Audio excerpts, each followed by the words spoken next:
ಆತ್ಮೀಯ ಬಂಧುಗಳೇ, ಮಹಾಭಾರತ ಉದ್ಯೋಗ ಪರ್ವ. ಇದರಿಂದ ಶ್ರೀಕೃಷ್ಣನ ಜೊತೆ ಭೀಮಸೇನ, ಅರ್ಜುನ, ನಕುಲ, ಸಹದೇವ ಮತ್ತೆ ಸಾತ್ಯಕಿಯ ಮಾತುಕತೆ, ಈ ವಿಷಯದ ಬಗ್ಗೆ ನಾವು ತಿಳ್ಕೊಳ್ತಾ ಇದ್ವಿ.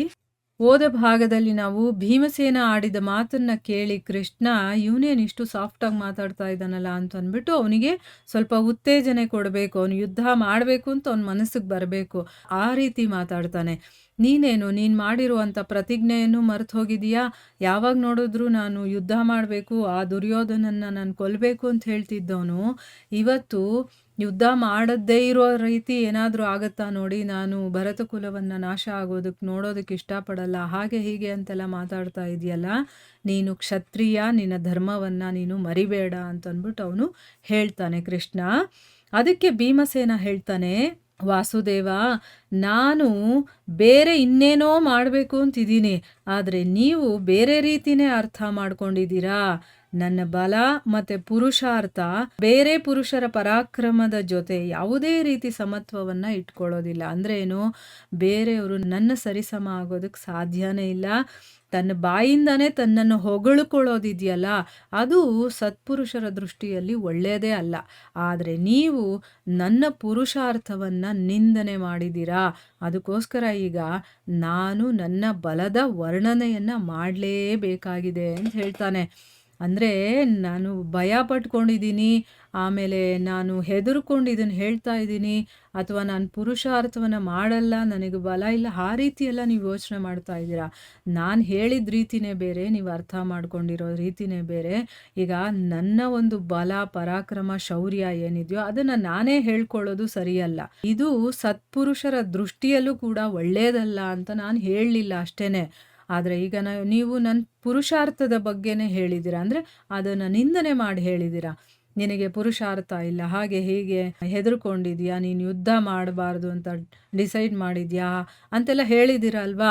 ಅದಕ್ಕೋಸ್ಕರ ಈಗ ನನ್ನ ಬಲ ಏನು, ಅದರ ವರ್ಣನೆಯನ್ನು ನಾನು ಮಾಡಲೇಬೇಕೀಗ ಅಂತಂದ್ಬಿಟ್ಟು ಹೇಳ್ತಾನೆ. ಈಗ ಭೀಮನ ಬಲ ಎಷ್ಟಿದೆ ಅನ್ನೋದನ್ನು ನಾವು ಕೇಳಿದ್ದೀವಲ್ವಾ. ಈಗ ಅವನ ಬಾಯಲ್ಲೇ ಅವನ ಬಲವನ್ನು ಕೇಳೋಣ, ಹೇಗೆ ಹೇಳ್ತಾನೆ ಅವನು ಅಂತಂದ್ಬಿಟ್ಟು. ಕಬ್ಬಿಣದ ದೊಡ್ಡ ಸಲಾಕೆಗಳ ಹಾಗಿರುವಂತಹ ನನ್ನ ಈ ಭುಜದಂಡಗಳನ್ನು ನೀವು ನೋಡಿ. ಅವನ ಭುಜ ಹೇಗಿದೆ ಅಂತಂದರೆ, ಕಬ್ಬಿಣದ ಸಲಾಕೆಗಳು ಎಷ್ಟು ಭಾರವಾಗಿರುತ್ತಲ್ವಾ, ಎತ್ತೋದಕ್ಕೆ ಕಷ್ಟ, ಅಷ್ಟು ಗಟ್ಟಿಮುಟ್ಟಿಯಾಗಿರುವಂಥ ಭುಜದಂಡಗಳು ಒಂದು. ಆಮೇಲೆ ಭುಜದಂಡಗಳಲ್ಲಿ ಏನಾದರೂ ಇದರ ಮಧ್ಯದಲ್ಲಿ ಯಾರಾದರೂ ಸಿಕ್ಕಾಕೊಂಡಿರೋರು ಜೀವಂತವಾಗಿ ಬಂದಿರೋ ಅಂಥದ್ದು ನನಗೆ ಯಾರೂ ಕಾಣಿಸ್ತಾ ಇಲ್ಲ. ಅಂದ್ರೇನು, ನಾನು ಯಾರನ್ನ ಈ ನನ್ನ ಭುಜಗಳಲ್ಲಿ ಹಿಡ್ಕೊಂಡಿದ್ದೀನೋ, ಸಿಕ್ಕಾಕಿಸ್ಕೊಂಡಿದ್ದೀನೋ, ಅವರು ಯಾವತ್ತೂ ಜೀವಂತವಾಗಿ ಹೊರಗಡೆ ಬಂದಿದ್ದೇ ಇಲ್ಲ. ಅಂದರೆ ಅವನ ಭುಜಗಳಲ್ಲಿ ಅಷ್ಟು ಶಕ್ತಿ ಇದೆ ಅಂತ ಅರ್ಥ. ಆಮೇಲೆ ನಾನು ಯಾರ ಮೇಲೆ ಆಕ್ರಮಣವನ್ನು ಮಾಡ್ತೀನೋ ಅವರ ರಕ್ಷಣೆಯನ್ನು ಇಂದ್ರ ಕೂಡ ಮಾಡೋದಕ್ಕೆ ಸಾಧ್ಯ ಇಲ್ಲ.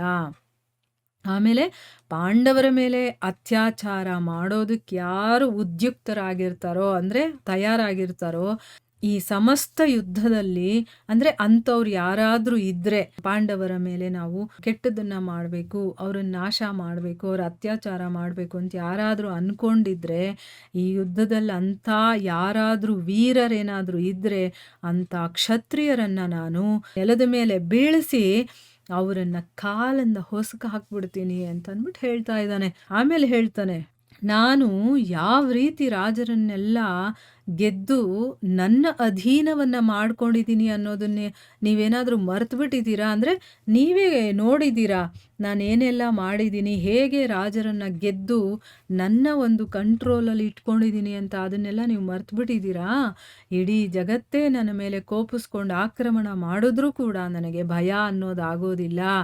ಅಂದರೆ ಯುದ್ಧವನ್ನು ನೋಡಿ ನಾನು ಹೆದರ್ಕೊಳ್ತಾ ಇದ್ದೀನಿ ಅಂತ ನೀವು ಹೇಳ್ತಿರಲ್ಲ, ಇಡೀ ಜಗತ್ತು ನನ್ನ ಮೇಲೆ ಯುದ್ಧಕ್ಕೆ ಬಂದರೂ ಕೂಡ, ನನ್ನ ಮೇಲೆ ಕೋಪ ಮಾಡ್ಕೊಂಡು ಆಕ್ರಮಣ ಮಾಡಿದ್ರು ಕೂಡ ನನಗೆ ಭಯ ಅನ್ನೋದೇ ಆಗೋದಿಲ್ಲ. ಭಯ ಅಂದರೆ ಏನು ಅಂತಾನೆ ನನಗೆ ಗೊತ್ತಿಲ್ಲ ಅನ್ನೋ ರೀತಿ ಇಲ್ಲಿ ಹೇಳ್ತಾ ಇದ್ದಾನೆ.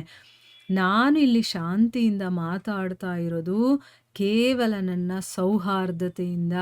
ನಾನು ದಯಾವಶನಾಗಿ ಎಲ್ಲ ರೀತಿಯ ಕಷ್ಟಗಳನ್ನು ಕೂಡ ಸಹಿಸ್ಕೊಳ್ತೀನಿ. ಅಂದರೆ ನನ್ನ ಒಂದು ಒಳ್ಳೆಯ ಹೃದಯ ಇರೋದ್ರಿಂದ ಅವರೆಲ್ಲರೂ ಕೂಡ ನನ್ನ ದಾಯಾದಿಗಳೇ ಅಲ್ವಾ? ಅದರಿಂದ ದಯೆ ತೋರಿಸ್ತಾ ಇದ್ದೀನಿ ಹೊರತು ಹೆದರಿಕೊಂಡು ಈ ರೀತಿ ಮಾತಾಡ್ತಾ ಇಲ್ಲ ನಾನು.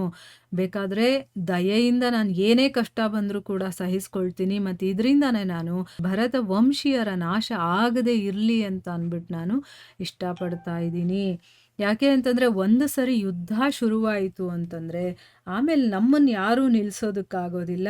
ನಾವು ಯುದ್ಧ ಮುಗಿಯೋ ತನಕ ಯಾರ ಮಾತು ಕೇಳೋದಕ್ಕೆ ಹೋಗೋದಿಲ್ಲ.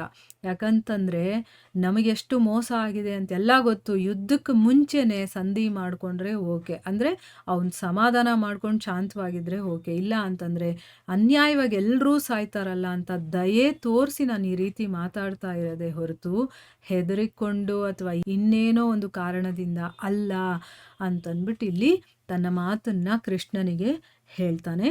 ಮುಂದೇನಾಗುತ್ತೆ ಅಂತ ನಾವು ಮುಂದಿನ ಭಾಗದಲ್ಲಿ ತಿಳ್ಕೊಳ್ಳೋಣ. ಹರೇ ಕೃಷ್ಣ.